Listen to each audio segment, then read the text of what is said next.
Glória a Deus. Pai do Senhor, meus irmãos, vamos nos colocar sobre os pés, vamos orar para darmos início à nossa segunda aula do livro de Hamartiologia, o capítulo 3, a partir do capítulo 3. Hoje falaremos sobre a transmissão do pecado e demais capítulos. Vamos orar. Querido Deus eterno Pai, graças te damos na noite deste dia, por mais uma vez termos o privilégio de, ao findar de mais uma semana, podermos nos reunir na tua casa, com os teus servos, alunos da Escola Teológica Shemá, que aqui vem, ó Deus, com os corações desejosos de ouvir e aprender mais da tua palavra. Fale conosco nesta noite, abra o nosso entendimento, o nosso coração, nos alimente pela tua palavra e que nós possamos sair daqui acrescidos, ó Pai, em nosso entendimento deste assunto tão importante, que é a doutrina do pecado. Abençoe aqueles que ainda hão de chegar, abençoe também aqueles que nos acompanham através da transmissão desta aula, através desta videoaula, que a tua bênção chegue a cada um de uma forma muito especial. É a nossa oração em nome de Jesus. Amém. Quantos irmãos estão aí se acomodando? Eu vou me dirigir aqui aos nossos alunos à distância, os alunos que estão nos acompanhando pela videoaula. Estamos hoje aí chegando na segunda aula, né? Capítulo 3 da Hamartiologia, mas como eu sempre faço, não posso deixar de fazê-lo, que é pedir a você que ainda não se inscreveu no canal, para que clique aí e se inscreva. É importante aumentarmos o número de inscritos, porque aumenta o nosso alcance através da transmissão da Palavra de Deus.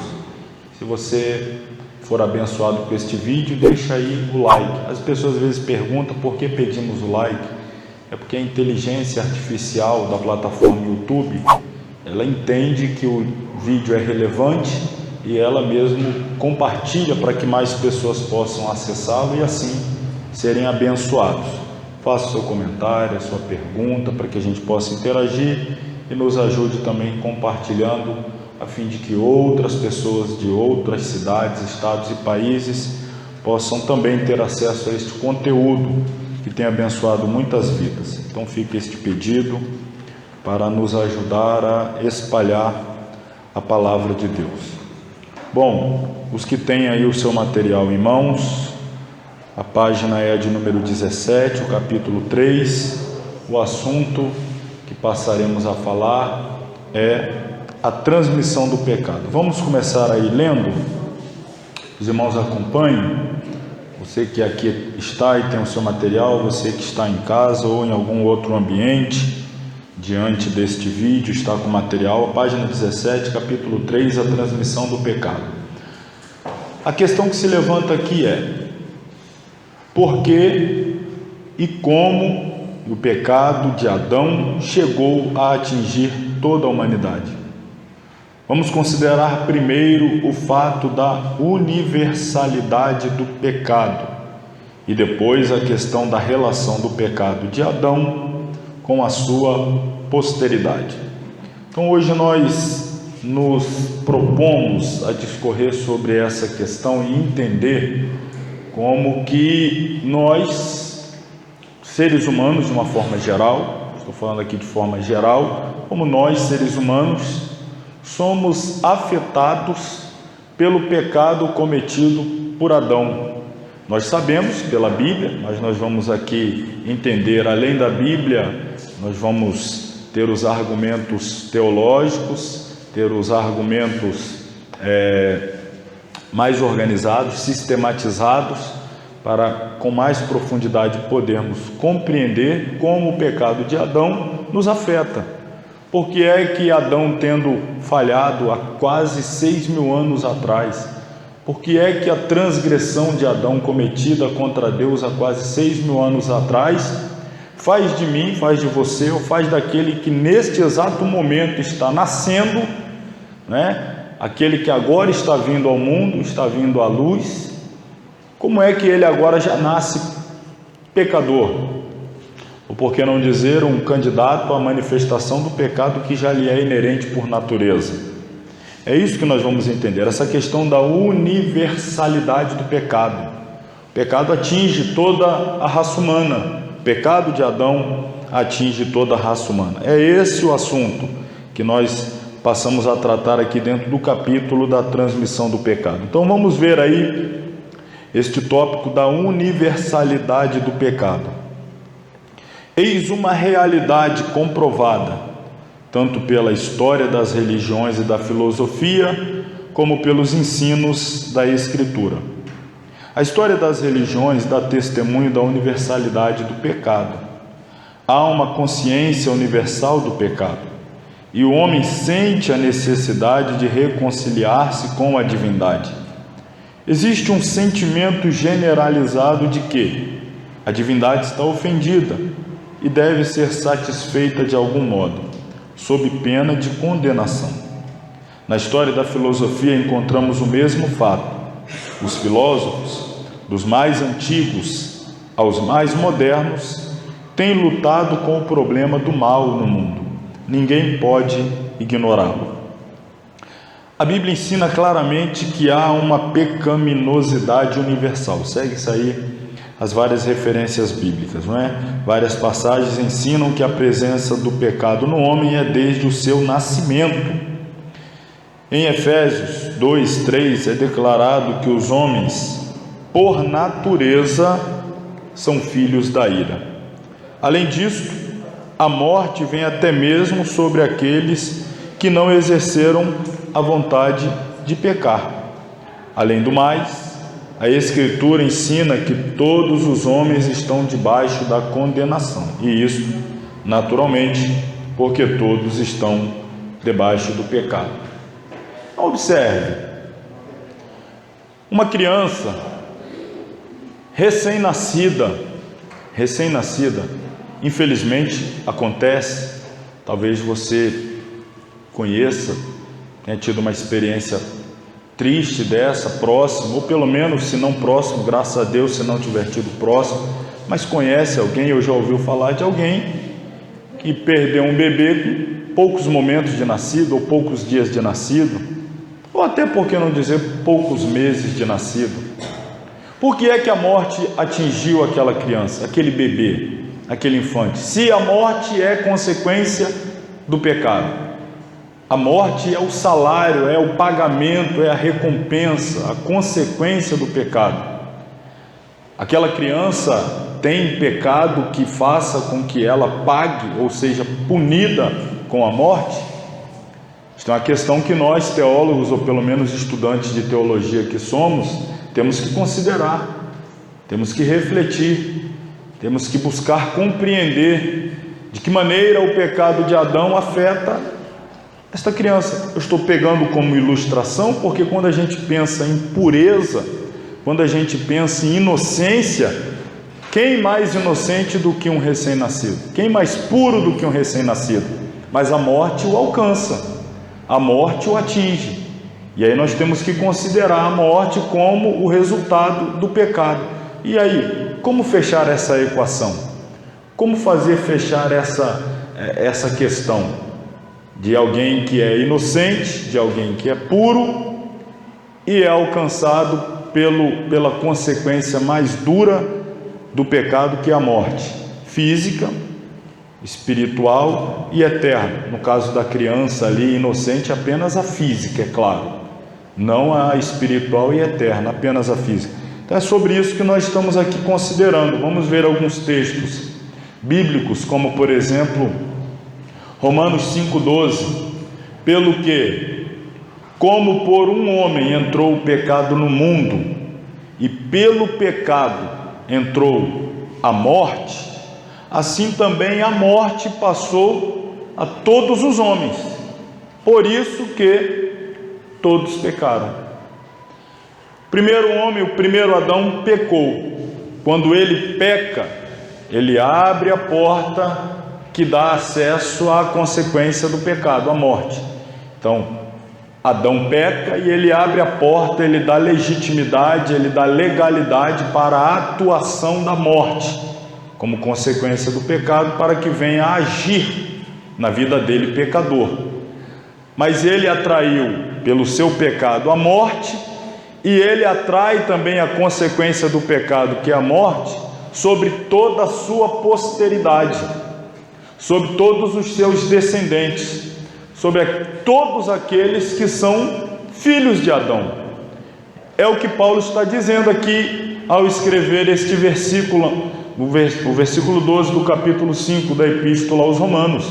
Como por um homem entrou o pecado no mundo, e pelo pecado deste único homem, o pecado de Adão, pela falha, pelo erro, a morte entrou, assim a morte também atinge todos os homens, e também em razão disso todos se fazem pecadores. O nome disso nós vamos ver daqui a pouquinho, chama-se solidariedade da raça. Solidariedade da raça. Eu vou falar um pouco mais daqui a pouco, mas vamos mais alguns versos desta epístola, que é uma das mais, se não a mais, uma das mais soteriológicas. Estou falando de doutrina da salvação, que é o nosso próximo, a nossa próxima doutrina a ser estudada após a hamartiologia. E esta epístola aos Romanos, ela é soteriológica, fala sobre salvação, e é impossível falar de salvação, como eu disse semana passada, sem entender o porquê da necessidade da salvação. Nós temos a necessidade da salvação em razão do pecado. O pecado faz com que nós tenhamos necessidade da salvação. Então, a doutrina do pecado é importante. Por isso, todos pecaram. Eu destaquei ali o todos. E destituídos estão da glória de Deus. Ser destituído é ser desligado. Ser destituído é perder o direito. Ser destituído é não ter mais o direito legítimo, a herança. Quando alguém destitui alguém, quando alguém desliga alguém, está fazendo com que aquela pessoa não tenha mais o legítimo direito à sua herança, por exemplo. Então o pecado faz essa destituição, o pecado faz essa desconexão, esse desligamento entre nós e Deus. Isaías também vai dizer isso, nós vamos ver daqui a pouquinho, sobre este resultado do pecado, que é a desconexão, o afastamento, o desligamento entre criatura e o Criador, entre o homem e Deus. O pecado de Adão e a solidariedade da raça humana. Segundo o mini dicionário Aurélio, solidariedade significa, em primeiro lugar, laço ou vínculo recíproco de pessoas ou coisas independentes. Quando a gente fala de solidariedade, a gente está falando de um vínculo, de algo que liga, que conecta. Em segundo lugar, ainda, este mesmo dicionário diz que a solidariedade da raça humana tem a ver com o sentido moral que vincula o indivíduo à vida, aos interesses de um grupo social, de uma nação ou da humanidade. O dicionário de teologia nos diz acerca da solidariedade da raça humana o seguinte: referência à ideia de que toda a humanidade é descendente dos mesmos ancestrais. Me refiro a Adão e Eva. Toda a humanidade descende desse tronco, desses mesmos ancestrais, Adão e Eva. Assim, toda a humanidade foi afetada pelos atos de Adão, especialmente o ato que nós estamos aqui destacando, a hamartiologia, pecado, o ato do pecado cometido no jardim. Então, toda a raça humana, ela é afetada pelo pecado praticado, cometido por Adão ali no Éden. Nós vamos ver ainda, deixa eu parar um pouco aqui, vamos ler um pouquinho mais aqui no nosso material, a relação do pecado de Adão com a raça humana. Como que o pecado de Adão, como que o pecado do nosso ancestral atingiu toda a humanidade? Há alguma ligação da raça com o pecado original de Adão, ou cada indivíduo tem o seu momento de queda? Uma maneira de explicar a relação do pecado de Adão com a humanidade é a que vê Adão não apenas como um indivíduo, mas a gente tem que ver em Adão o cabeça natural da humanidade, o representante legítimo. Eu falo isso aqui N vezes, né? Adão é o nosso representante primeiro diante de Deus.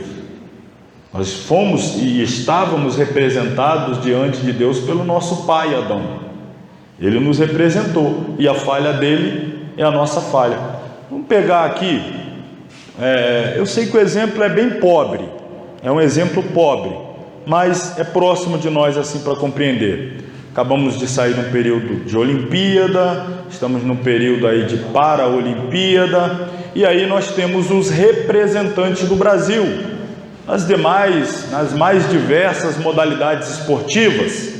Então nós temos lá o representante do Brasil no futebol, o representante do Brasil no basquete, representante do Brasil no vôlei, representante do Brasil nas modalidades, na corrida, no atletismo, etc, etc. Aí vamos aqui um exemplo individual, um representante individual do Brasil numa modalidade assim esportiva de uma única pessoa. Vou pegar da Paraolimpíada lá, que é mais recente, aquele nadador lá, o Daniel. Quando ele vence, aí nós brasileiros dizemos assim: vencemos. Mas como assim nós vencemos? Ele que mergulhou lá, nadou, mas ele ganhou e a gente vencemos. Se ele não ganhar, a gente perdemos. É nesse sentido, porque ele está representando o país. Então, se ele vence, a gente diz vencemos. Se ele perde, a gente diz perdemos. É mais ou menos assim. Adão acertou? Acertamos. Adão errou? Erramos. Ele nos representou como um representante agora universal da raça humana, não de uma nação, não de um estado, não de um time, né? Aqui exemplificando, mas de toda a raça humana. É isso que Adão estava fazendo ali, nos representando diante de Deus. Então não podemos pensar em Adão apenas como um indivíduo. Ele errou, o problema é dele, não tem nada a ver comigo. Não, Adão não é apenas um indivíduo. Adão é o cabeça de toda a humanidade. Adão é o representante legal da raça humana. Então a maneira de explicar essa relação, voltando aqui o texto, é a que vê Adão não apenas como um indivíduo, mas como o cabeça natural da humanidade. Do ponto de vista orgânico e vital, todas as pessoas estavam presentes na natureza de Adão quando ele pecou. Uma possível base bíblica, não possível, uma legítima, autêntica base bíblica para esta interpretação é a de Hebreus, capítulo 7, versículos 9 e 10. Quem acompanhou a nossa série expositiva sobre Hebreus, quer seja presencialmente, quer seja através dos vídeos, vão se lembrar disso aqui. Quem não viu, basta ir lá no canal, você vai ver lá os capítulos. Quando você chegar no capítulo 7, você vai ver que nós falamos sobre isso aqui. Quando Levi estava representado em Abraão, e Abraão pagou o dízimo a Melquisedeque. Aí o que o autor da Epístola aos Hebreus diz? Ele diz que Levi pagou o dízimo a Melquisedeque. Agora, olha o que está escrito aí: Abraão viveu 400 anos antes de Melquisedeque. Abraão era bisavô, foi bisavô de Melquisedeque, né? Abraão deu origem a Isaac, Isaac a Jacó, Jacó aos seus 12 filhos, dentre eles, se não me engano, o segundo ou o terceiro, aliás, o terceiro foi Levi. E aí a Bíblia vai dizer que Levi, que estava em Abraão, pagou o dízimo a Melquisedeque. Por quê? Porque vem do mesmo tronco, porque vem da mesma linhagem, é o representante. Abraão estava representando representando Levi diante de Melquisedeque, e Adão estava nos representando lá no Éden. Essa é o conceito. Nesta perspectiva, na geração dos filhos, a natureza corrompida e culpada de Adão é transmitida de geração em geração, e assim todos são herdeiros do pecado. Agostinho, Anselmo, Tertuliano defenderam esta ideia, né? Esses teólogos mais antigos aqui, alguns pais da igreja. Calvino descreve Adão como a raiz da raça humana. Somos todos ramos e participamos da mesma natureza na raiz. Jesus, olha, isso aqui é importante, aconselho-te inclusive que destaque aí, Jesus ficou fora dessa herança pecaminosa. Por quê? Porque não veio do mesmo tronco, mas foi gerado diretamente pelo Espírito de Deus. O que é nascido da carne é carne, e o que é nascido do Espírito é Espírito. Então, à exceção de Jesus, todos nós somos filhos de Adão e trazemos a famigerada natureza adâmica, a natureza caída. Quando a Bíblia chama-nos filhos de Adão, chama-nos pessoas carnais, significa que nós herdamos a natureza caída de Adão, herdamos o pecado, herdamos a falha, herdamos também as consequências do pecado de Adão. Somos herdeiros, porque estávamos diante de Deus representados por Ele. Vamos ver aqui mais alguns slides. A gente acabou de falar aqui as definições de solidariedade da raça, né? Então, das definições dos dois dicionários, podemos ver a ligação incondicional de todos os seres humanos. É claro, aí prossigo destacando que Jesus excetua-se, né, nesse conceito. Mas em todo e qualquer lugar, bem como em todas as épocas da história humana, devido à solidariedade da raça humana, toda a descendência de Adão sofreu em consequência do seu pecado. Então, o pecado de Adão produziu consequências que são sentidas por todos os seus descendentes, por todos os seus filhos, e nós participamos da natureza de Adão. Vejamos novamente o que diz, a gente já leu, mas vamos ver novamente, Romanos 5,12, passagem que confirma o que dissemos no slide anterior. Pelo que, como por um homem entrou o pecado no mundo, e pelo pecado a morte, assim também a morte passou a todos os homens. Aí eu destaquei aqui, por isso que todos pecaram.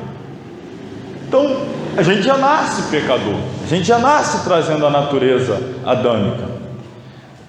É questão de tempo para que ela se manifeste. Eu já disse aqui, as crianças, por mais inocentes, puras que sejam, elas trazem também consigo a natureza adâmica. E a natureza adâmica tem prazer no erro, tem prazer no pecado, tem prazer naquilo que desagrada a Deus, consequentemente agrada a natureza caída. Aí a gente deu aqui alguns exemplos simulativos. A criança faz algo, quando é repreendida, isso produz prazer nela. Ela viu que produziu desgosto no outro, uma repreensão, ela torna a fazer. Menino, não faz isso, faz de novo. Menino, eu já falei para não fazer. Aí que ela faz mesmo. Se perceber que aquilo ali é proibido, a gente sabe, é proibido, chama mais atenção, provoca mais desejo, induz aquela prática. Isso é pertinente à natureza adâmica, à natureza caída. Vamos falar da culpa herdada. A gente herdou o pecado e, consequentemente, a culpa que o pecado produz. Quem peca sente o peso da culpa do pecado. Adão pecou, o pecado de Adão trouxe um peso de culpa sobre ele. Ele ficou ali sentindo-se culpado, ainda que tentou esquivar-se, Eva também, mas o simples fato de buscarem fugir da presença de Deus é justamente uma revelação de que eles estavam debaixo do peso, do fardo da culpa, do pecado. E nós herdamos isso também. Todos os membros da raça humana estavam representados por Adão no tempo da provação no Jardim do Éden. Como nosso representante, Adão pecou. Logo, todos somos culpados tanto quanto Adão. Por isso, todas as pessoas humanas, as quais são descendentes de Adão, nascem no mesmo estado em que este caiu. A gente já nasce trazendo aquele mesmo estado de pecado e culpa que caracterizam Adão após a sua queda, ou seja, pecadores, visto que carregam consigo 4 características, quais sejam? Vamos a elas: a corrupção, a culpa, o pecado mortal e a pena.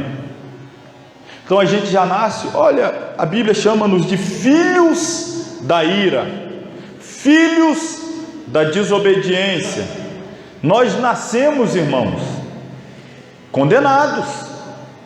Nós nascemos desligados da comunhão com Deus. Adão foi formado em perfeita comunhão. Quando ele peca, ele rompe a comunhão. E todos que ele gera e vem sendo gerado desse mesmo tronco ou dessa mesma raiz, já nascem desconectados de Deus, já nascem desligados de Deus.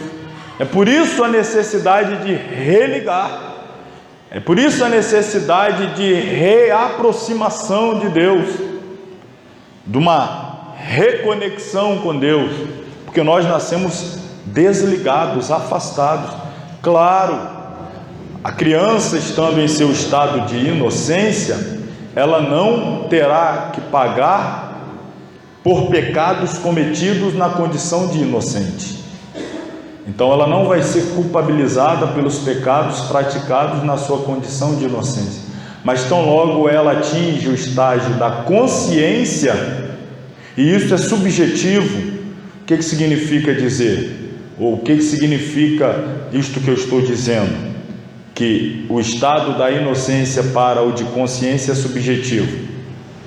Alguns gostam de dar o período com exatidão, tratar de uma forma objetiva. Com 12 anos já tem consciência. A partir dos 12, uns vão dizer 10, outros... E eu digo que isso é subjetivo. Como assim?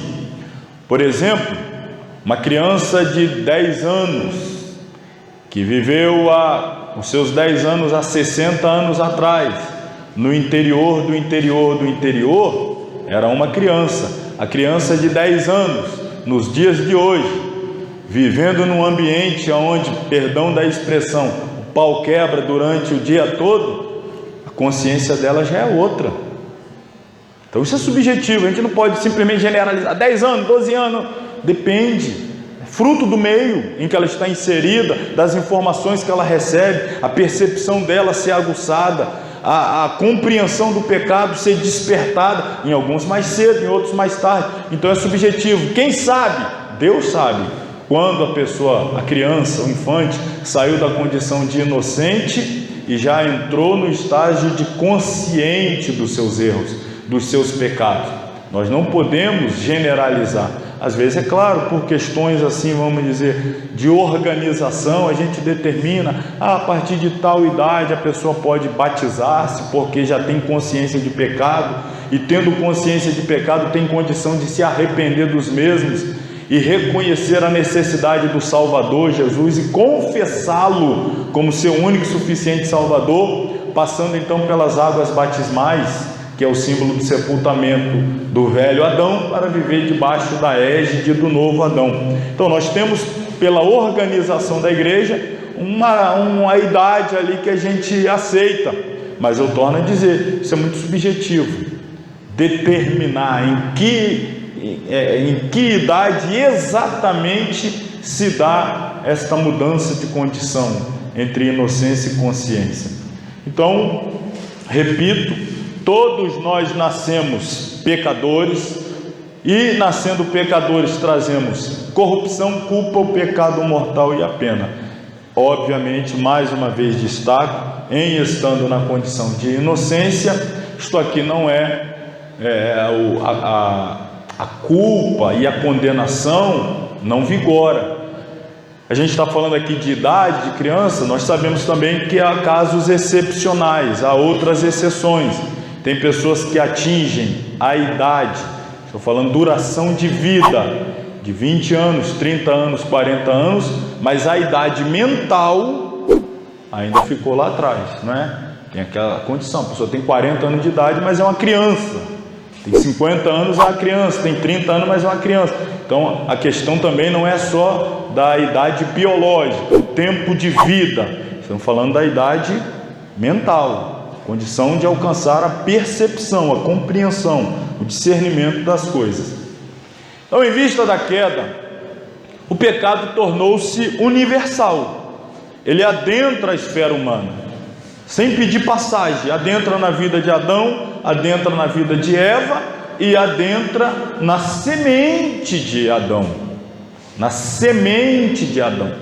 E todos aqueles que nascerem como consequência da semente de Adão trazem consigo o pecado. Se você tem uma semente corrompida e você planta essa semente, você vai ter frutos corrompidos. Se você pegar a semente desse fruto e plantar, vai ter outros frutos corrompidos, e assim sucessivamente.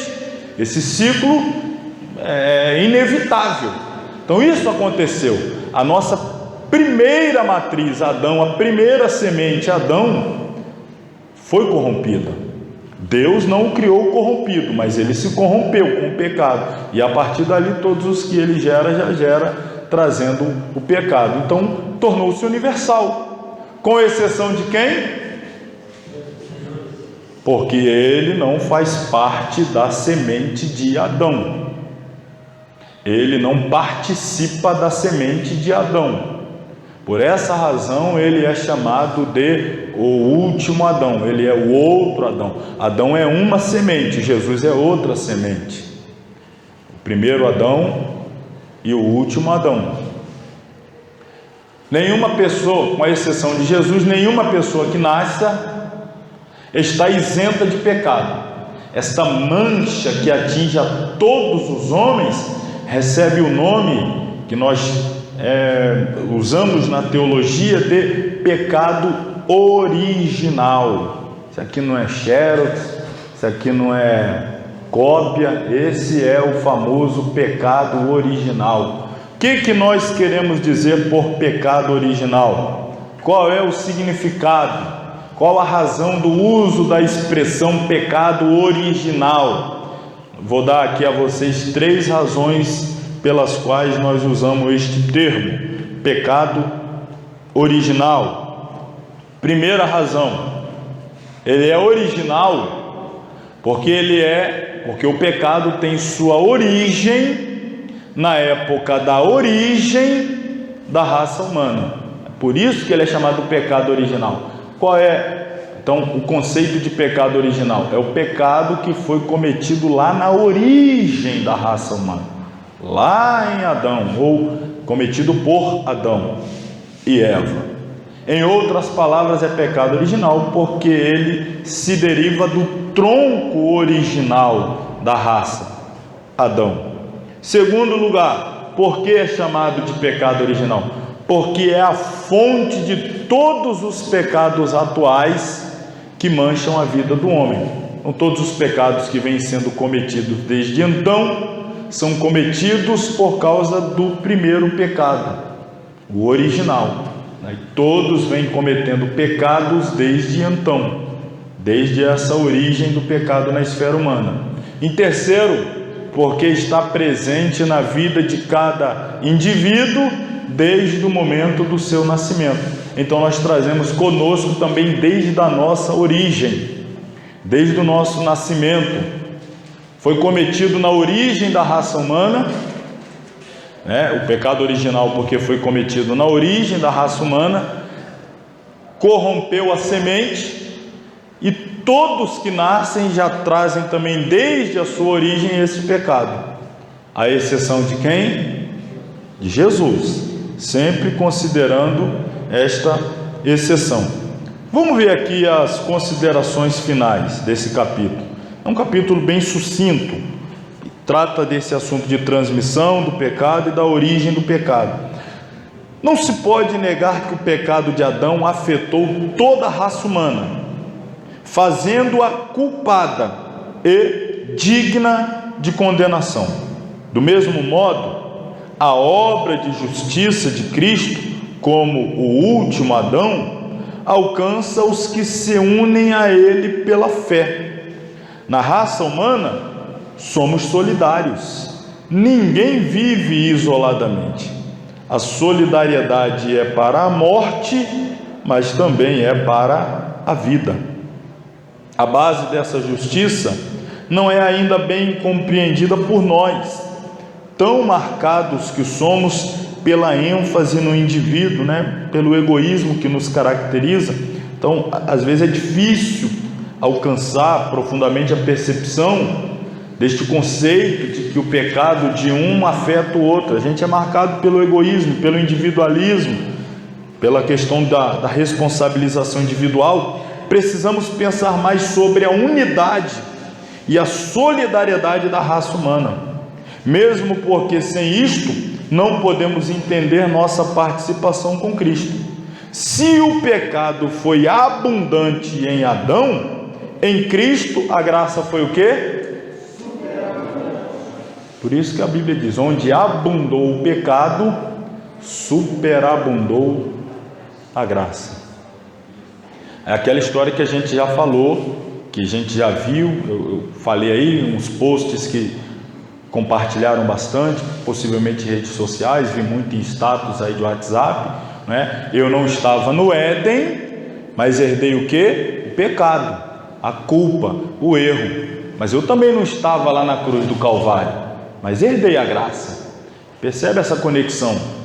Adão, primeiro, Adão, o último. No primeiro Adão herdamos o pecado, mas se nós estamos no segundo, no último Adão, que é Cristo, nós herdamos também a sua graça, a sua justiça. E pensar sempre em unidade. A mente da divindade é uma mente que sempre pensa de forma a destacar a unidade da coletividade.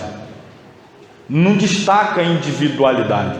É sempre todos reunidos, juntos, reunidos todos. A oração sacerdotal de Jesus é: Pai, que eles sejam um em nós, assim como nós somos um. É unidade, é sempre pensar em unidade, todos, que eles possam usufruir da mesma graça que nós desfrutamos, que eles também. Então, sempre pensando na unidade da coletividade. A superabundância da graça, ela se faz, vamos dizer assim, plena quando há unidade da igreja, quando há unidade do corpo de Cristo, a igreja. Aí nós temos então a efusão da plenitude da graça, quando nós pensamos de forma coletiva, não individual, quando a gente não se preocupa única e exclusivamente conosco e esquecemos do outro, mas quando a gente pensa em unidade, coletividade, então nós experimentamos a superabundância da graça. A resposta à culpa, porque como pela desobediência de um só homem muitos foram feitos pecadores, assim pela obediência de um muitos serão feitos justos. Perceba, o conceito é o mesmo para o mal e para o bem, para o erro e para o acerto, para o pecado e para a graça. O erro de um afetou a muitos, a justiça de um também afeta. O erro de Adão afeta os filhos de Adão, o acerto de Jesus afeta os filhos de Deus, aqueles que se fazem filhos de Deus pela regeneração. Isso é um poder que nos foi dado através de Cristo. Ele mesmo disse isso, foi parte da nossa leitura de hoje, né? Veio para o que era seu, os seus não receberam. Mas aí o que acontece com aqueles que o recebem? Recebem junto com ele o poder de ser feito o quê? Filhos de Deus. Então, a gente nasce filho de Adão. Recebemos a Jesus, aí sim passamos a ser filhos de Deus. Somos apenas criaturas de Deus e filhos de Adão. Recebendo a Cristo, passamos então a ser filhos de Deus. É o que João fala no seu livro do Evangelho, nas suas epístolas. É este o conceito bíblico quando nós tratamos da solidariedade da raça. Eu vou falar um pouquinho mais dentro aqui do próximo capítulo, que trata das consequências do pecado. Eu vou pontuar aqui, eu só trouxe 10 consequências do pecado, não estão todas elas aí não, mas nós vamos falar de 10 consequências do pecado. A nossa aula hoje, irmão, é uma aula pecaminosa, né? É pecado para lá, pecado. Brincadeira à parte, nós precisamos entender o pecado, suas consequências, sua origem, a sua transmissão. Precisamos entender isso. Isso nos ajuda a entender a graça, nos ajuda a entender o quão necessitado nós somos da graça, de Jesus, da salvação. Se a pessoa não entende o quanto o pecado faz mal a ela, o quão pecador ela é por isso que ainda existem pessoas que tentam se auto-justificar. Eu não sou pecador, eu não faço mal a ninguém. É busca de auto-justificação. Essa busca da auto-justificação é como que dizendo: eu não preciso de Salvador, eu não preciso de ajuda. Quem está se afogando está gritando: socorro, me ajuda. Ela entende que ela não pode se salvar, ela está buscando o socorro de alguém que a salve. Então nós temos que entender que é essa a nossa condição. Nós estamos atolados, irmão, até o último fio de cabelo no pecado. Está ali a pontinha do dedo ainda para fora, para Jesus ir lá no mar de lama e nos resgatar. Precisamos do Salvador. Estou falando assim, não especificamente nós que já somos salvos, igreja. Estou falando assim, a humanidade é essa condição que ela se encontra. Ela precisa entender que é essa a condição dela. Ela está chafurdada, mergulhada, atolada no pecado e não consegue resolver esse problema sozinho. Precisa do Salvador. E Jesus é o Salvador que Deus enviou ao mundo para resgatar o mais vil pecador e transformá-lo em um filho de Deus, através do sacrifício, através do sangue, através da morte expiatória. Então vamos nos aprofundar nessa compreensão. Quanto mais compreendemos quão pecador somos, mais entendemos o quão beneficiado também nós somos por termos sido alcançados pela graça. Isto faz com que valorizemos mais a graça. Isto faz com que nós adoremos ainda mais a Jesus e o reconheçamos ainda mais, porque entendemos que sem Ele estávamos perdidos e continuaríamos perdidos. Consequências do pecado. Analisando os acontecimentos da queda no Éden, podemos focalizar os principais efeitos do pecado. Como disse, elenquei aí 10, não foram os únicos, mas destaco aí os 10 principais. Pela ordem, o pecado trouxe como consequência primária a interrupção da comunhão entre Deus e o homem. Pecado é como nós somos, vamos pensar assim, um aparelho que para funcionar precisa estar ligada na tomada, lá a eletricidade, que é Deus, a fonte da energia, a fonte de todo o poder, e nós estamos conectados a Ele. O pecado vem e nos desconecta. Aí, e agora? Como é que faz? Alguém precisa nos reconectar, né? Nós vamos chegar lá, é a próxima disciplina, a salvação, a soteriologia, a reconexão. Mas o pecado ele vem e nos desconecta, aí a gente fica apagado de Deus, desconectado. Olha aí, página 20, não é? Deus convivia com o homem em comunhão e cooperação maravilhosa. Porém, quando Deus, após a queda do homem, óbvio, né? Veio ao seu encontro, ao encontro do homem, Adão e Eva fizeram o quê? Esconderam-se. Isso aí, o pecado faz com que a gente busque fugir de Deus. Esconderam-se entre as árvores do jardim. A pergunta de Deus: onde estás? Mostra que a atitude de Deus para com Adão era agora diferente. A Bíblia diz: as vossas iniquidades fazem o quê? Essa divisão, essa separação que eu estou chamando aqui de desconexão entre vós e o vosso Deus. Assim, devido ao pecado, foram expulsos do jardim.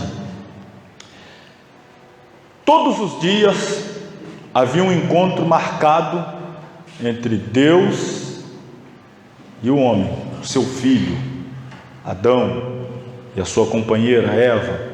Todos os dias, a viração do dia, vamos colocar aí, às 18 horas, ao encerrar do dia, ao cair da noite, lá vinha Deus receber de Adão o culto. Qual era o culto de Adão?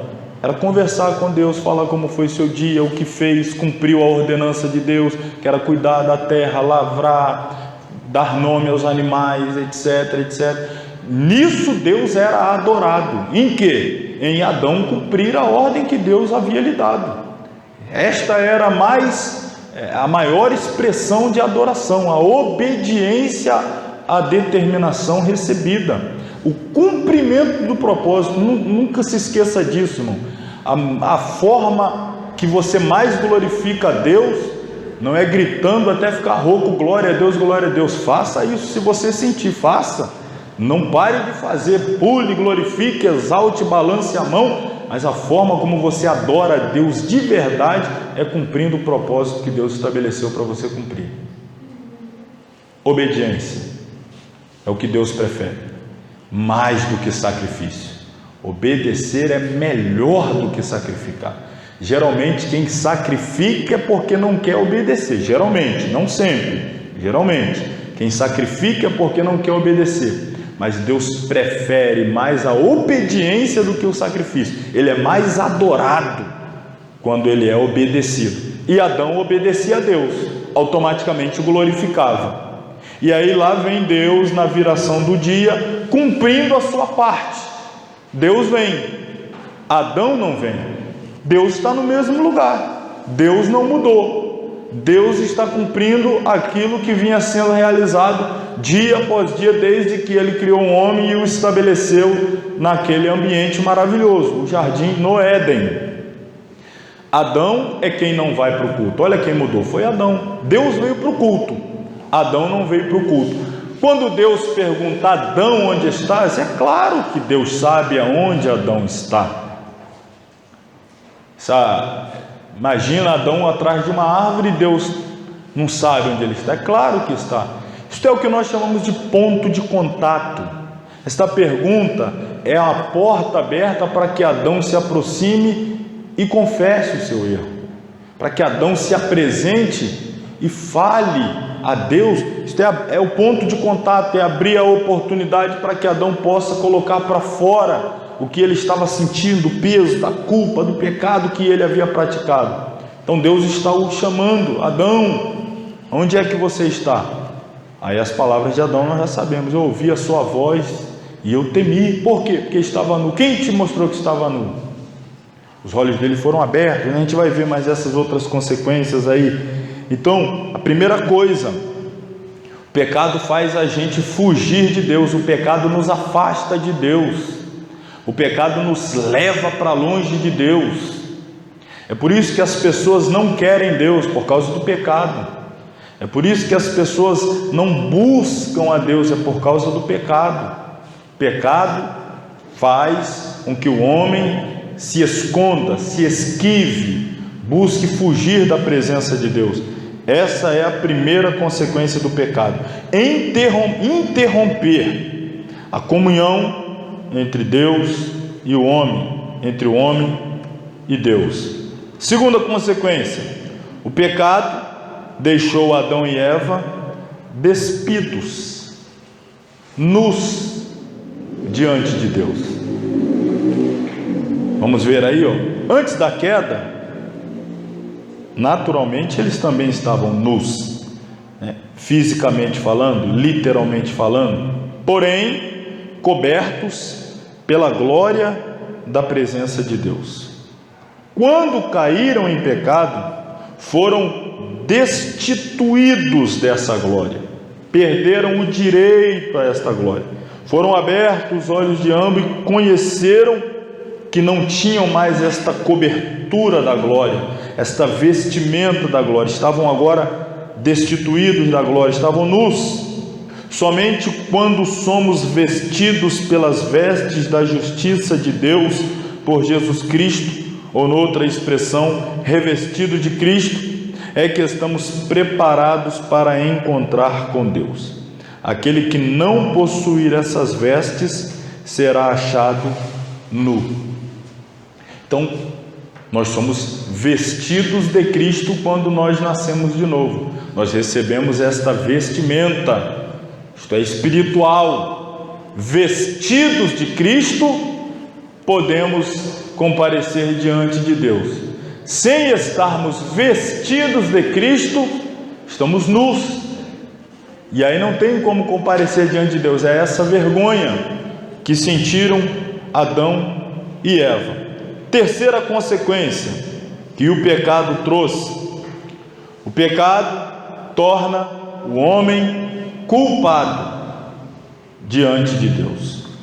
Culpa é uma omissão prejudicial, um delito, uma inobservância de uma regra de conduta. Deus perguntou a Eva: por que fizeste isso? Aquele que tropeçar em um só ponto torna-se culpado de todos. Assim, todo mundo fica sujeito ao juízo de Deus. Então, a culpa, o pecado traz a culpa, o peso, a vergonha. As pessoas, quando pecam, sentem vergonha, sentem aquela... É um peso mesmo que é jogado, é um fardo. É essa a proposta de Jesus: tirar o fardo que o pecado lança sobre nós, e ele diz o quê? Toma o meu fardo, o meu é leve. Qual é o fardo de Jesus? É o fardo que remove o pecado e nos dá o perdão. Então, quando nós aceitamos a Jesus, nós trocamos o fardo, nós entregamos o ele da culpa, e ele assume a nossa culpa, e na cruz pagou por ela. E ele nos dá o fardo dele que é leve, o do perdão, o da graça, o da misericórdia. Mas enquanto não aceitamos o de Jesus, ficamos debaixo do nosso próprio fardo que o pecado nos dá, esse peso. Então o homem tornou-se culpado e passou a andar dessa forma, cabisbaixo, moribundo, buscando esquivar-se e fugir da presença de Deus. Quarta consequência: o pecado faz o homem ficar debaixo da ira de Deus. A culpa traz a ira. O erro, a falha, o pecado traz a ira. A Bíblia diz: por essas coisas vem a ira de Deus. Quando há perdão, a ira de Deus se retira, mas permanecerá sobre aqueles que não aceitarem um único meio de perdão que Deus oferece, Cristo. Vamos ver aí, abre a sua Bíblia no Evangelho escrito por João, capítulo 3. Estamos dentro da nossa leitura bíblica, né? Aqueles que seguem no programa anual da Bíblia, hoje lemos os capítulos 1 a 4 de João, e aí lemos o capítulo 3. Quem ainda não leu, o dia não acabou, dá tempo ainda. Olha o que diz João, capítulo 3, versículo, eu quero ler o último versículo, é o 36. Aquele que crê no Filho de Deus tem a vida eterna, mas aquele que não crê no Filho não verá a vida, mas a ira de Deus sobre ele, o que? Permanece. Essa expressão, ela é imprescindível que seja compreendida, porque ela significa que nós, é o que estou dizendo, nós nascemos debaixo da ira. Mas se nós entregamos a nossa vida ao Filho de Deus, então nós passamos a ter direito à vida eterna. Porém, se nós não nos entregamos ao Filho de Deus, o nosso status quo não é alterado. nós permanecemos debaixo da ira. É a condição do homem, nasce debaixo da ira. Por quê? Porque nasce trazendo consigo o pecado original, e aí a consequência do pecado, a queda, a ira, o desligamento, a destituição da glória de Deus, a ausência da comunhão com Deus, e todas essas consequências, a ira de Deus sobre este permanece. Então, a nossa situação é esta, da humanidade. A humanidade está debaixo da ira, nasce debaixo da ira. A situação é alterada quando ela se entrega ao Filho de Deus, reconhecendo como o único e suficiente Salvador. Então a condição é alterada. A partir de então a condição é alterada. Ela deixa de estar debaixo da ira e passa a usufruir a bênção da salvação. Quinta consequência do pecado: o pecado fez um homem perder sua tranquilidade, algo muito valioso. Antes da entrada do pecado no mundo não existiu angústia, aflição. Porém, depois que depois que o homem caiu, vieram tribulações, angústias. Por exemplo, tudo tornou-se mais difícil depois do pecado. A terra foi amaldiçoada, precisou ser trabalhada. Aquilo que o homem extraía da terra antes do pecado, depois do pecado, aí veio a sentença: com o suor do teu rosto a terra produzirá espinhos, cardos, você vai calejar a mão. Eu estava dando esse fim de semana, o seminário de escatologia bíblica. A gente vai chegar, não demora muito, chegaremos lá no livro de escatologia, mais 2 à frente. E aí eu me recordo agora falando desse fim de semana sobre escatologia, aí destaquei esse ponto aqui, Talvez você, se não é a pessoa que algum dia já falou, com certeza já ouviu, conhece alguém que falou. Se não foi você que falou, já deve ter ouvido alguém falar, ainda que em tom jocoso, em tom de brincadeira, mas falou: se eu descobrir quem foi que inventou o trabalho, ia dar uma coça no cidadão que inventou o trabalho, A quem inventou o trabalho foi Deus. Quem inventou o trabalho? Foi Deus. O problema é que o pecado fez com que o trabalho passasse a ser pesaroso. O pecado fez com que o trabalho passasse a trazer também com ele a dor, a fadiga, a canseira, fosse mais árduo e trouxesse as enfermidades como desgaste do corpo físico. Isso tudo é resultado do pecado. Mas quem inventou o trabalho foi Deus. Deus colocou Adão no Éden e mandou ele trabalhar. Vai trabalhar, vai cuidar da terra, vai plantar, vai colher, você que vai cuidar da terra, dos animais, etc. A responsabilidade é tua. Você é o gerente do planeta. O planeta está sob sua responsabilidade. Você é o supervisor geral da terra. Não é só um trabalhinho simples, Tudo sob sua responsabilidade. Você vai dominar sobre tudo. Era o trabalho dele. Mas com o pecado isso tudo passou a ser muito cansativo, trouxe as consequências danosas, aí a perda da tranquilidade, as angústias, etc. Sexta consequência do pecado: o pecado colocou o homem debaixo do seu domínio. O homem deveria dominar sobre tudo. Quando peca, de dominador passa a ser dominado. Aquele que dominava a natureza passa a ser dominado por ela, passa a ser escravizado. Olha aí, o primeiro pecado multiplicou-se de tal maneira na vida do homem que o profeta Isaías disse: desde a ponta do pé até a cabeça não há nele coisa sã. O pecado contaminou o entendimento e a consciência do homem. A sua vontade ficou inteiramente sujeita ao mal. Em lugar de ser senhor, tornou-se escravo da cobiça, da inveja, da avareza, etc. Em lugar de governar sobre o pecado, o homem tornou-se escravo dele. Então, a consequência, uma das consequências é ficar sob o domínio do pecado. A gente já falou aqui, por exemplo, os pecados que hoje são praticados por pessoas que são viciadas em maconha. É uma planta, deveria dominar sobre as plantas, a pessoa passa a ser dominada. No tabaco, cigarro, da mesma forma.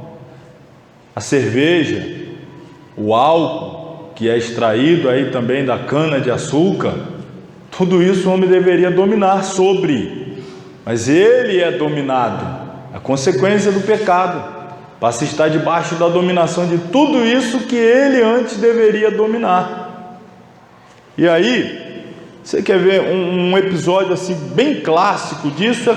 É a conversa de Deus com Caim. Abre lá sua Bíblia aí no Gênesis, capítulo de número 4.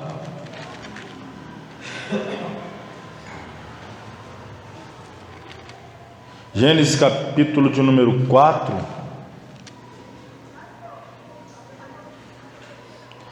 pegar aqui a partir do versículo 3. Aconteceu ao cabo de dias que Caim trouxe do fruto da terra uma oferta ao Senhor. Abel também trouxe dos primogênitos das suas ovelhas e da sua gordura, e atentou o Senhor para Abel e para a sua oferta, mas para Caim e para a sua oferta não atentou. Deixa eu chamar só a sua atenção para esse detalhe que eu estou aqui enfatizando, né? Atentou o Senhor primeiro para Abel, depois para a sua oferta, mas não atentou, não para primeiro Caim, segundo para a sua oferta. Deus primeiro olha o ofertante, depois a oferta. Dependendo do ofertante, Deus não aceita nem o ofertante e nem a oferta. Vocês lembram do episódio que vinham os homens trazendo vultuosas somas de dinheiro e depositavam lá na caixa, lá, no gasofilácio, no templo? Jesus não atentou para nenhum deles. Quando veio a mulher e lançou lá 2 moedas, Jesus atentou. Ele primeiro atenta para o ofertante, depois para a oferta. Ou dependendo do ofertante, ele rejeita o ofertante e a oferta. Então o que convence, o que chama atenção, e Deus observa as nossas ofertas, mas ele recebe ou não dependendo do coração do ofertante. Então existem ofertas que monetariamente falando são poucas, monetariamente o volume é pouco, mas é de todo o coração, não da boca para fora, de verdade. Deus é quem sabe, é de todo o coração, e aí Deus atenta.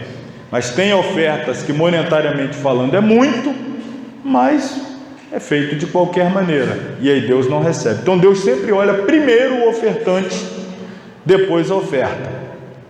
E aí segue o texto dizendo: irou-se Caim fortemente e descaiu-lhe o semblante. O que produziu a ira de Caim? A sua rejeição? Sim, também. Mas além disso, ou por que não dizer mais do que isso, a aceitação do seu irmão. Às vezes a pessoa fica mais chateada, não por ter sido rejeitada, mas por ver o outro sendo aceito. Não é nem o fato dele não ter sido reconhecido, mas porque o outro foi. Não é porque ele não foi abençoado, ele até consegue conviver com o fato de não ter sido abençoado, mas ele não consegue conviver com o fato de que o outro foi abençoado. Esse era o problema de Caim. Caim não se entristeceu, ou até se entristeceu, mas o problema maior não foi o não ter sido recebido por Deus, mas é ter que ver o seu irmão ser recebido. Olha aí, irmão, isso é sério, hein? Vamos seguir o texto aí. Aí o semblante dele descaiu, não conseguiu esconder a decepção em ver o seu irmão ser aceito à medida que ele era rejeitado. Aí o que acontece? O Senhor disse a Caim, versículo 6: por que te iraste? Aquele semblante descaído estava revelando a ira que já tinha sido abrigada no coração. Por que te iraste? E por que descaiu o teu semblante? Por que está com essa cara aí amarrada? Semblante descaído, né? Cara fechada, olhar para baixo, sisudo. Aí a pergunta de Deus: qual é a razão dessa cara fechada aí? Por que você está com essa cara amarrada? Por que seu semblante descaiu? Por que a ira está achando espaço no coração? Versículo 7, aqui é a chave do que a gente está tratando. Se bem fizeres, não haverá aceitação para ti? Quem está perguntando é Deus.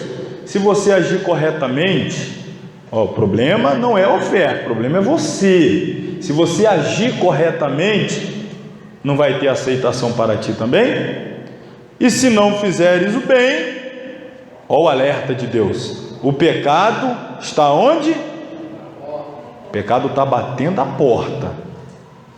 Para ti será o seu desejo, sobre ele dominarás. Alguém tem esse texto em uma outra tradução? Versículo 7, numa outra tradução? Sobre ele deves dominar. É isso aí. A gente está falando disso daqui, ó. Pecado colocou o homem sob seu domínio. Olha aí a orientação de Deus. O pecado está querendo te dominar, mas é responsabilidade sua exercer o domínio sobre ele. Você que tem que dominá-lo e não permitir que ele te domine. Mas aí, como eu disse, olha a situação de Caim.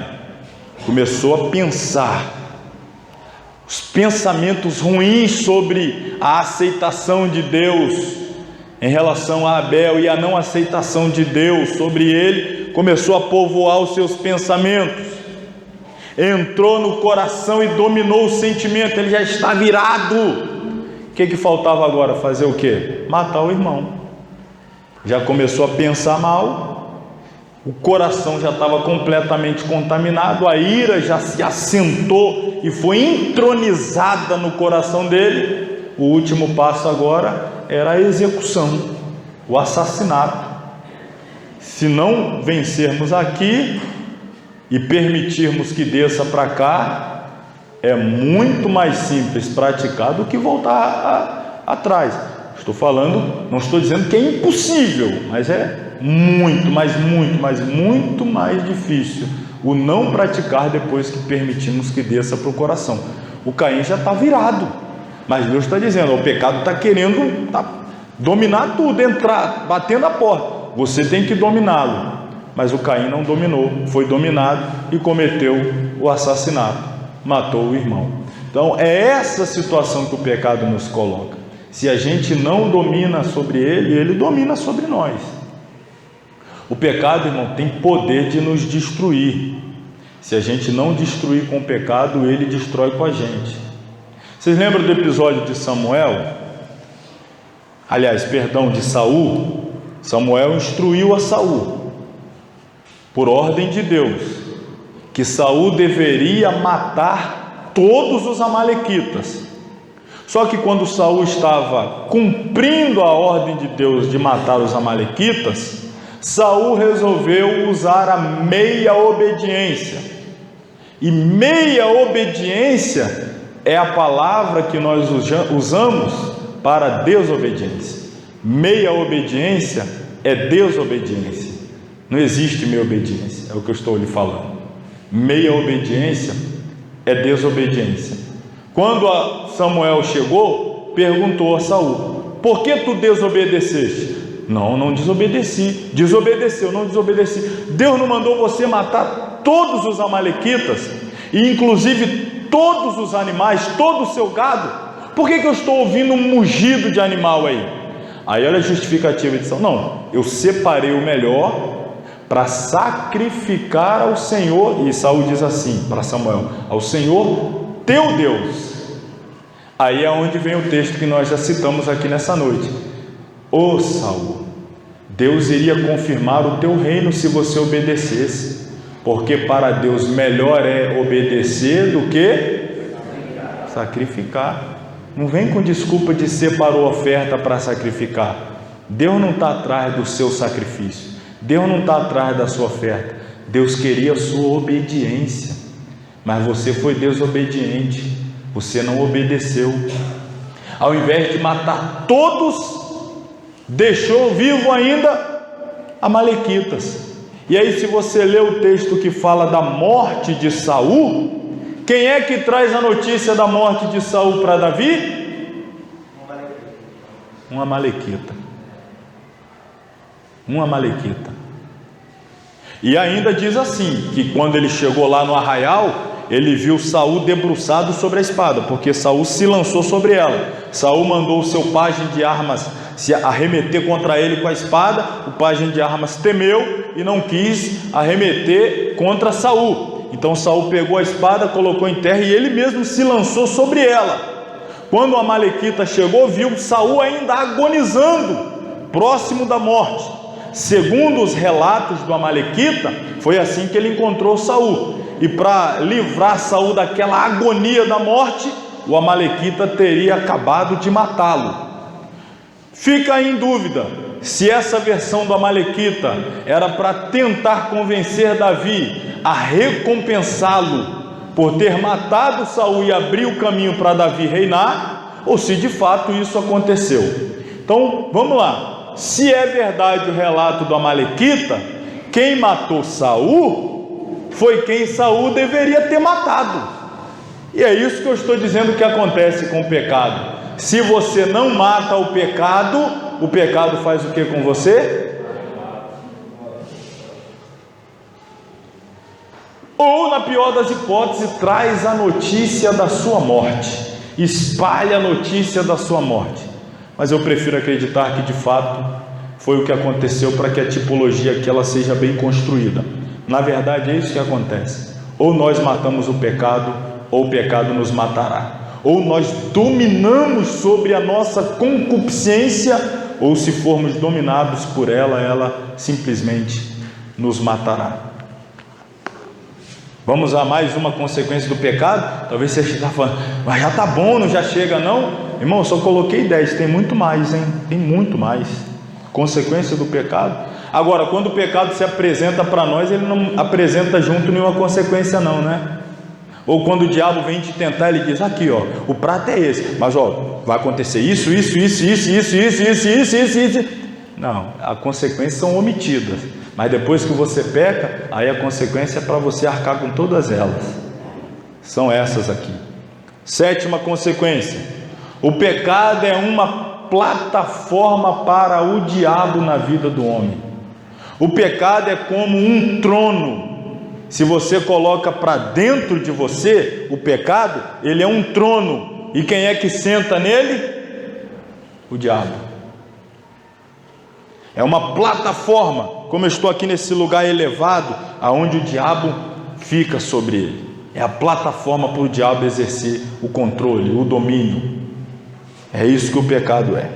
Se o crente é vencido pelo tentador e o pecado entra na sua vida, cria-se uma plataforma para o inimigo exercer maior influência. Mas se resistirmos ao diabo, o que a Bíblia diz que acontecerá? Ele fugirá de nós.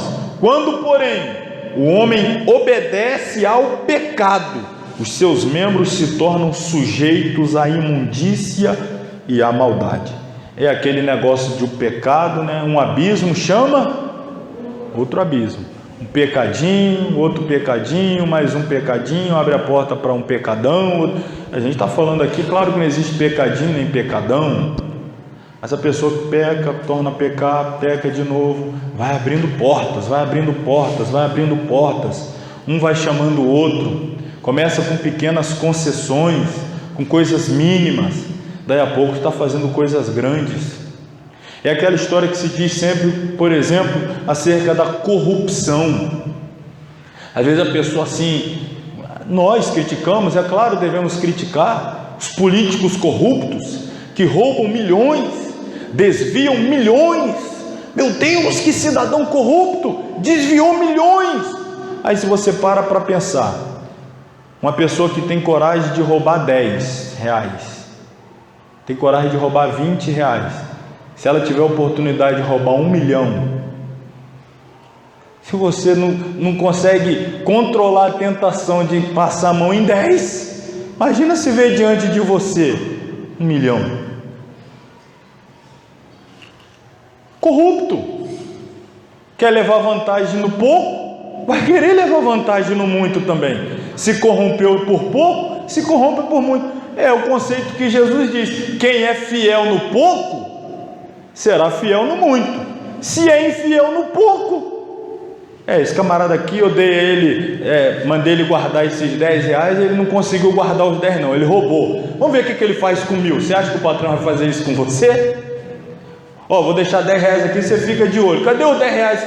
Você roubou, rapaz? Amanhã eu vou botar 1.000 para você olhar. Claro que não. Se corrompe com pouco, se corromperá com muito.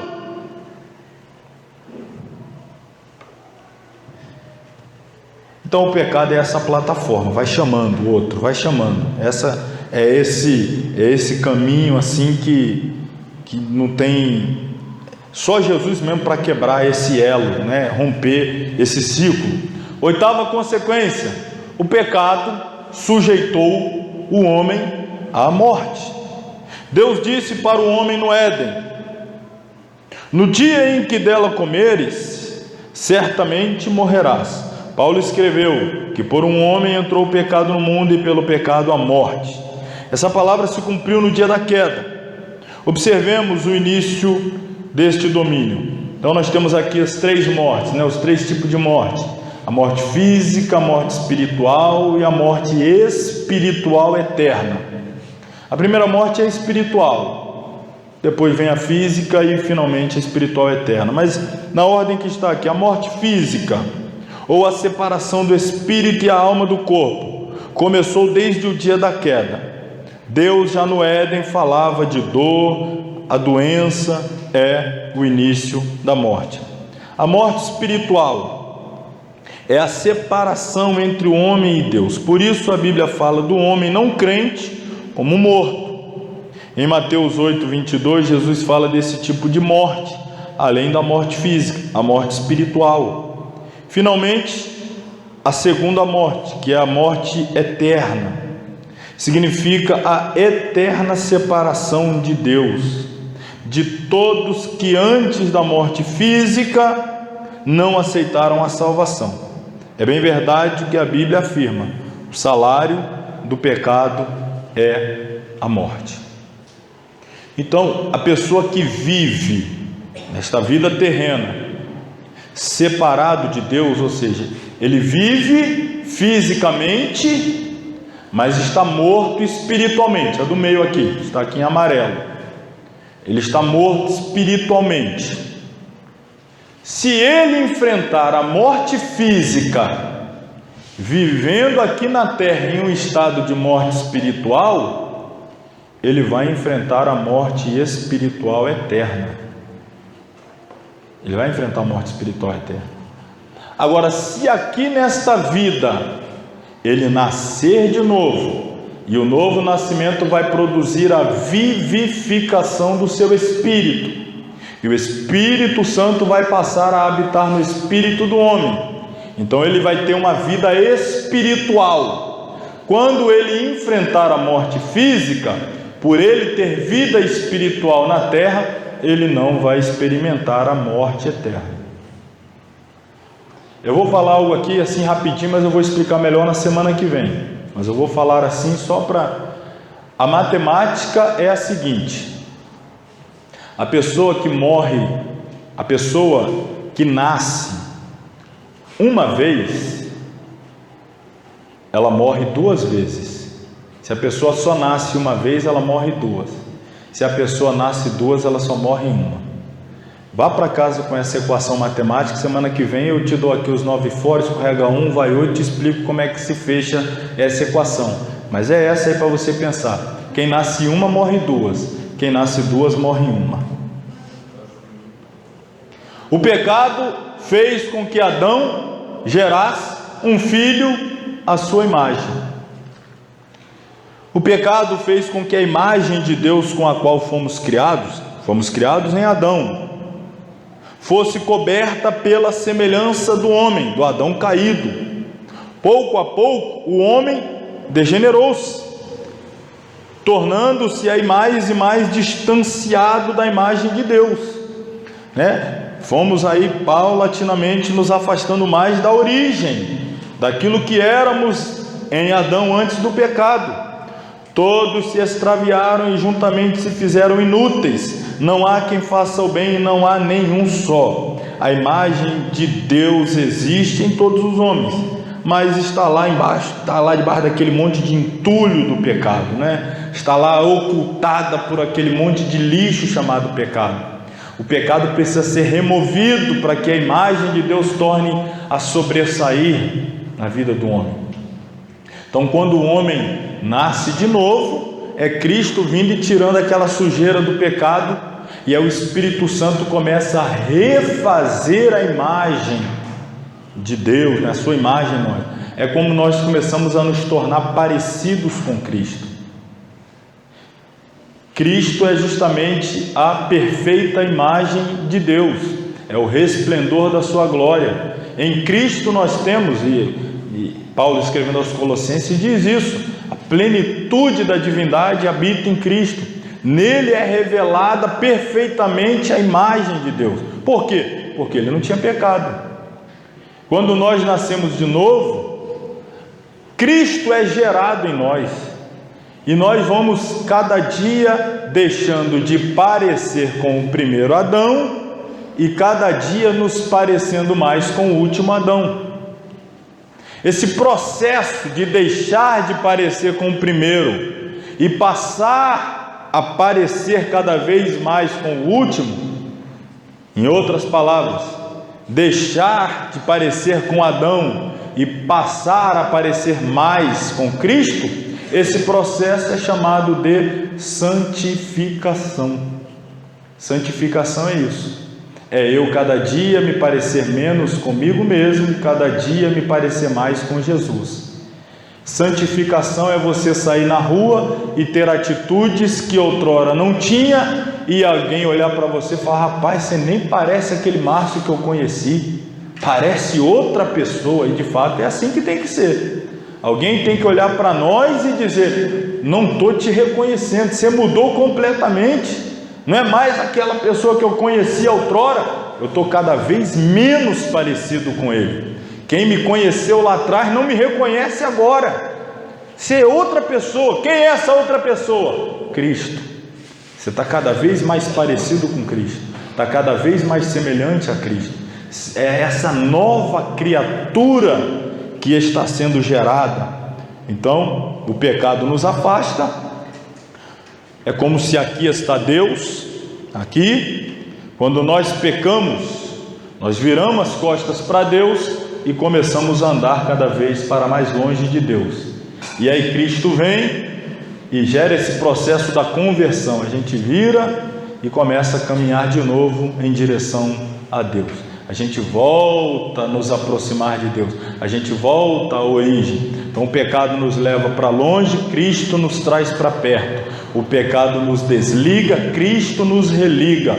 O pecado macula a imagem, Cristo restaura essa imagem. É isso aqui que acontece na prática. A gente sabe que é assim, né, irmão? A gente sabe na prática que é assim, mas o estudante de teologia precisa dessas informações, essa conexão bíblica, teológica, deste processo. É assim que funciona.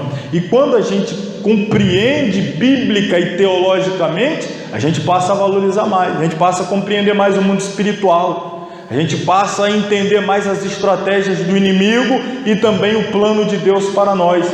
A gente passa a querer menos o pecado e valoriza mais o projeto de salvação que Deus propôs em Cristo para cada um de nós. Por isso essa é a necessidade de nos aprofundar nesses temas. Finalmente, dos 10 que eu elenquei aqui, caminhando para o fim da nossa aula, hoje a gente vai terminar mais cedo, porque eu não quero começar hoje a próxima parte, que é soteriologia, não, fechar a hamartiologia, e aí depois teremos 3 aulas de soteriologia. Então a gente vai encerrar mais cedo para a gente matar aqui a hamartiologia. Então o pecado escravizou a raça humana. Jesus disse: o que é nascido da carne, é carnal, é caído. Carne é uma expressão bíblica para a natureza adâmica, natureza corrupta, natureza caída. Já pelo nascimento natural, o homem recebe como uma herança dos seus ancestrais o quê? O pecado, como uma possibilidade que mais adiante se tornará realidade. É a herança que nós não queríamos receber, não é? Mas não tem como fugir dela. Está vinculada lá na origem. A gente precisa, essa aliança, essa herança, é um testamento. O seu pai morreu e deixou essa herança para você. Seu pai Adão morreu e deixou essa herança para você. Qual é a herança? O pecado. E todo esse pacote que traz junto. Não, mas não tem jeito de fugir dela. Jesus tem que vir e desfazer. Aí tem que entrar em cena o Novo Testamento, a nova aliança em Cristo. Mas não tem jeito de fugir dessa aliança, essa herança. Éramos por natureza filhos da ira.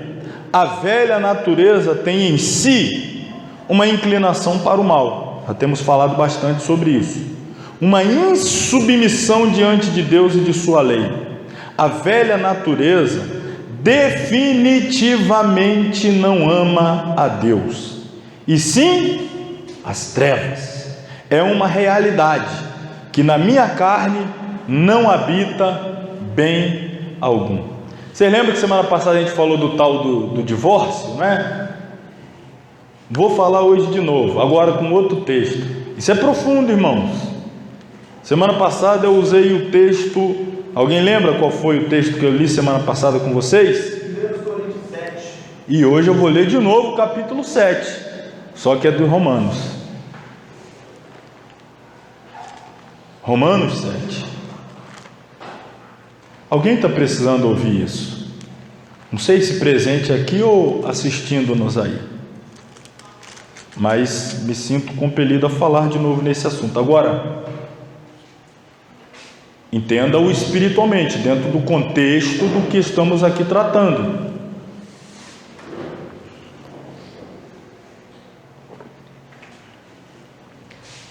Gostaria que todos abrissem a Bíblia aí, por favor, que eu não coloquei nos slides. Mais uma vez, é mais um ponto, um tópico fora do script original, do que a gente preparou em casa. Estou na mão de Deus aqui, hein? Romanos 7. Não sabeis vós, irmãos, pois que falo aos que sabem a lei. A lei tem domínio sobre o homem por todo o tempo que vive. Porque a mulher que está sujeita ao marido, enquanto ele vive, está-lhe ligada pela lei. Mas morto o marido, ela está o quê? Livre da lei do marido. De sorte que, vivendo o marido, será chamada adúltera, se for do outro marido. Mas morto o marido, livre está da lei, e assim não será adúltera, se for do outro marido. Isso aqui a gente está falando da relação homem e mulher. Casaram-se pela lei de Deus, e dos homens estão ligados pela lei. O texto aqui chamando de lei do marido, lei do casamento, estão ligados. Mas se um dos dois morrer, o exemplo aqui está usando do marido, a mulher está livre para casar-se com outro, e vice-versa. Morta a mulher, o marido está livre para casar-se com outra. Mas vamos pegar aqui o exemplo da Bíblia. Morreu o marido, a mulher está livre, pode casar com outro.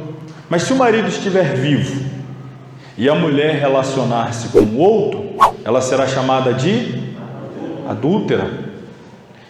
Então, para que haja a libertação, vou usar esse termo, a libertação da lei do marido, para que esta mulher esteja livre, não é libertação.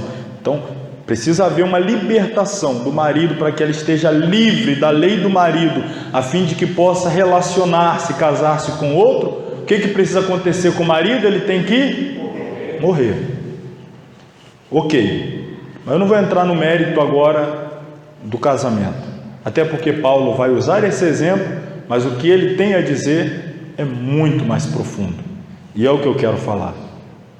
Versículo 4: assim, meus irmãos, olha só, ele está trazendo aqui então uma comparação. Ele acabou de falar isso, que todos nós concordamos, entendemos, vimos aqui. Aí ele diz então: assim, meus irmãos, também vós estáis mortos para a lei pelo corpo de Cristo, para que sejais doutro daquele que ressuscitou de entre os mortos, a fim de que demos fruto para Deus. Porque quando estávamos aonde? Na carne, as paixões dos pecados, que são da lei da carne, da lei do pecado, operavam em nossos membros para darem fruto para a morte. Mas agora estamos livres da lei, pois o que houve? Morremos para aquilo em que estávamos retidos, para que sirvamos em novidade de espírito e não na velhice da letra. Olha o que Paulo está dizendo.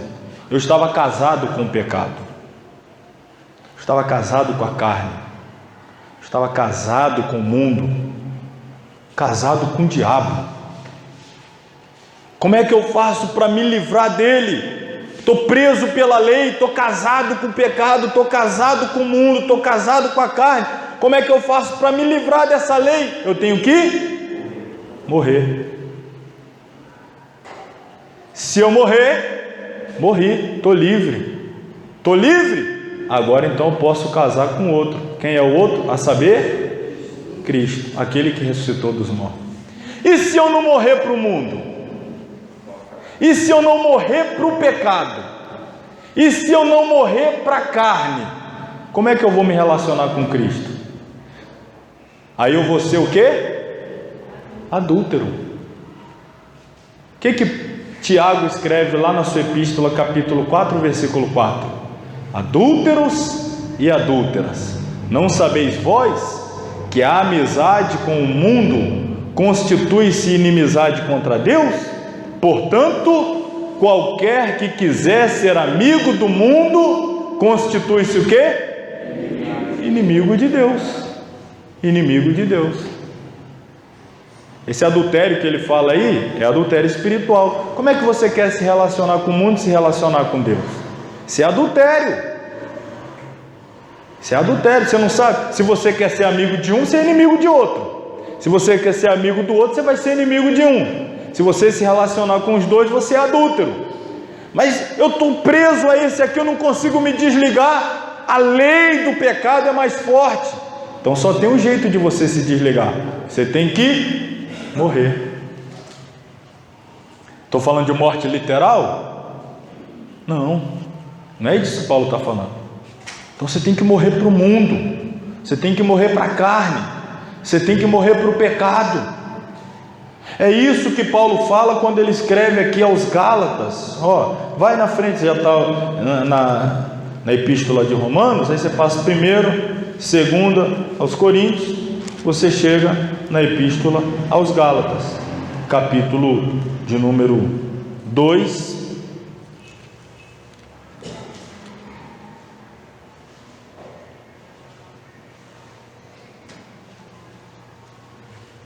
Vou ler a partir do versículo 18. Por quê? Se torno a edificar aquilo que destruí, se eu torno a dar vida aquilo que eu matei, se eu torno a edificar aquilo que eu destruí, constituo-me a mim mesmo transgressor. Se eu volto a dar vida àquilo que eu matei, se eu volto a praticar aquilo que eu abandonei, se eu volto àquelas práticas, eu me transformo em um transgressor, porque eu, pela lei, lei do pecado aqui, estou morto para a lei. Para viver para quem? Para Deus. Já estou crucificado com Cristo. Ele está dizendo, já morri. Crucificado, Cristo não foi na cruz e morreu? Eu fui crucificado com Ele também, morri. E vivo não mais eu, mas Cristo vive em mim. E a vida que agora vivo na carne, a minha vida física, vivo-a na fé do Filho de Deus, o qual me amou e se entregou a si mesmo por mim. Então a gente precisa morrer para o mundo, precisa morrer para a carne, precisa morrer para o pecado, para ter condição de viver para Cristo, de viver para Deus. O pecado escraviza, o pecado cria essa lei que nos prende a ele, e a gente não consegue se desprender, a não ser que a gente morra. Só tem uma saída de conseguir se desligar da lei do pecado, morrendo. Quem não morrer, não se desliga da lei do pecado. E não estou falando de morte literal, estou falando de mortificar a carne. Vamos andar mais um pouquinho na Bíblia. Você já chegou em Gálatas, você passa aos Efésios, passa aos Filipenses, chega lá na Epístola aos Colossenses. Vá lá no capítulo 3. Eu quero, preciso e vou encerrar, viu, irmão? O negócio está ficando bom, mas é bom quando a gente termina quando está bom. O ruim é quando termina, a pessoa fala, nossa, já não vi a hora de acabar. É bom terminar bom, porque vocês com vontade de voltar. A gente vai pegar disso aqui na parte da semana que vem. Olha o que diz aos Colossenses capítulo 3, versículo 1. Portanto, isso é condicional, se já ressuscitastes com Cristo, Paulo está colocando a condicional. Se ele está dizendo que a gente já ressuscitou com Cristo, significa que a gente morreu para o mundo. Morrer para o mundo é nascer para Deus, é ressuscitar para Cristo. Então, se você já ressuscitou com Cristo, então você deve buscar o quê? Onde Cristo está. E os seus pensamentos devem estar onde? Versículo 2.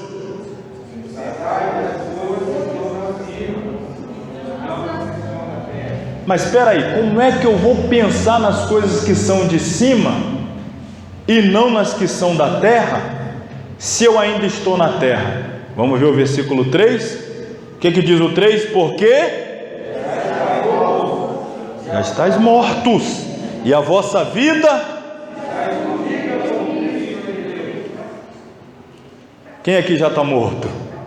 Não é morto de cansado não, hein?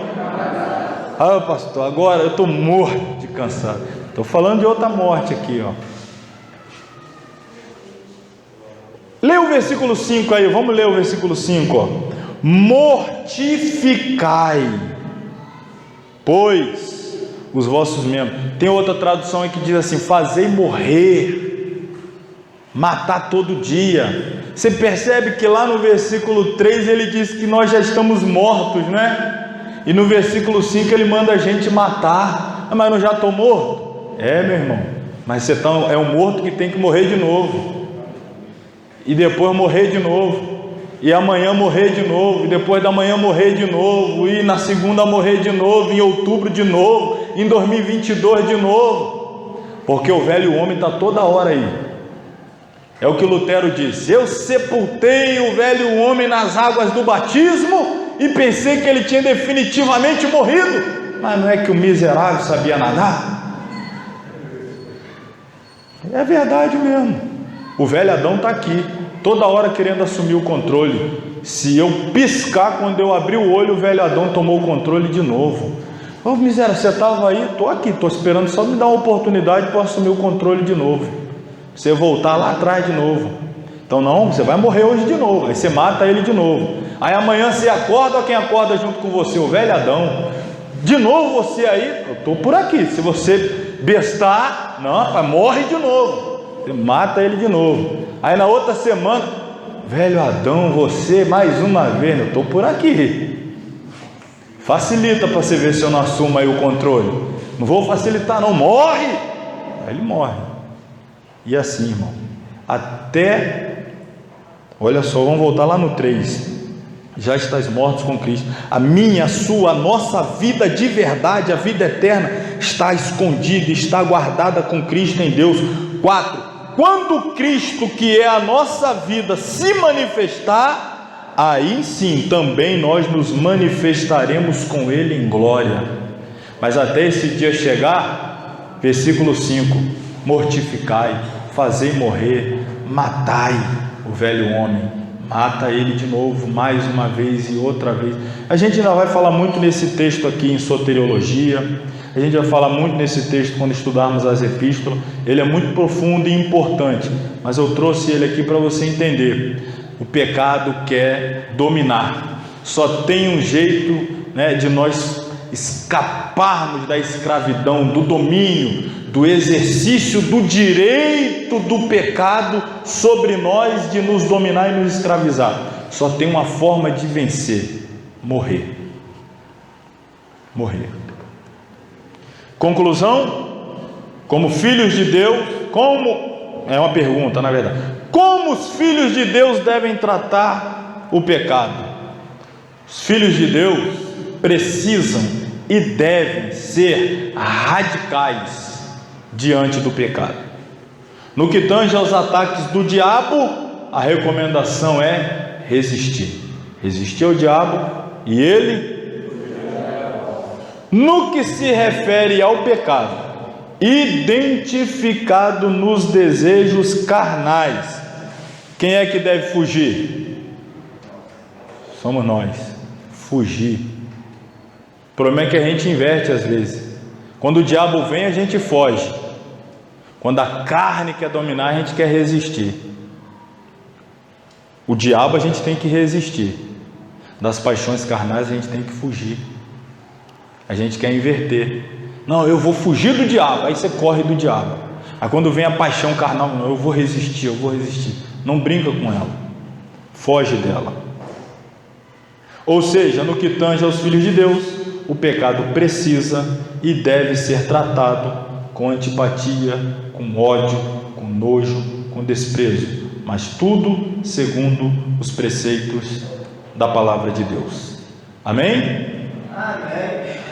Quem diz amém, vê se volta semana que vem, em nome de Jesus. Vamos encerrar mais cedo, dá tempo ainda de você correr para o aeroporto, comprar a passagem agora, fazer a sua viagem, voltar na quarta-feira, se você é de Vitória, acho que é feriado até quarta, né? Voltar quinta, ou encher o tanque do seu carro, botar aqueles R$20, você vai chegar até onde? Até o próximo posto. Vai chegar até o próximo posto, manda botar mais 20, vai no próximo, e vai assim, até onde você vai conseguir ir. Brincadeira à parte, mas vamos encerrar. Obrigado pela sua presença nessa véspera de feriado. Estou brincando aqui, você que vai assistir essa aula, estou brincando que é véspera de um feriadão prolongado, mas temos aqui alguns corajosos. Você que nos assiste, Deus te abençoe. Mais uma vez fica o pedido, se inscreva aí no canal, clique aí você que ainda não inscreveu.